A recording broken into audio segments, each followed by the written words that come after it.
They had it all: the home, the money, the dreams. But there was one thing they waited for: a child.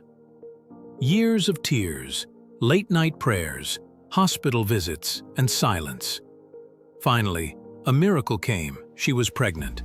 Their hearts danced. Their hope rose again. It felt like God had smiled on them at last.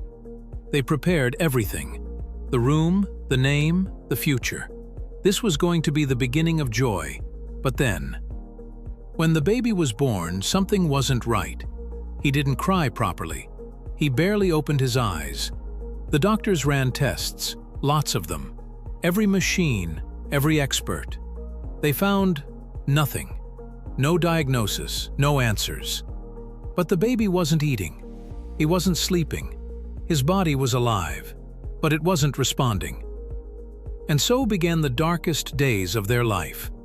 They watched their long-awaited miracle fade in their arms. They had money, so much money. They flew in specialists, begged for help.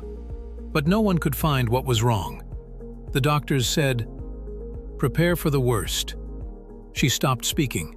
He stopped sleeping. Faith felt like a memory. But somewhere, buried deep, they whispered, "God, even now, we still trust you."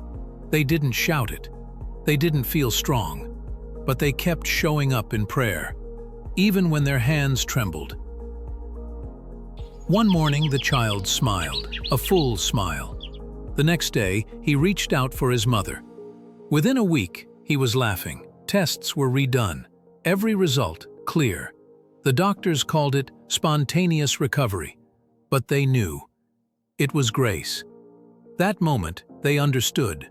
Sometimes, God allows the storm not to break us, but to build the kind of faith that becomes a testimony. And that's who they became. A walking, breathing testimony. Not because they had all the answers, but because they held on to the only thing they had left: a mustard seed of faith. Before you scroll, take a second.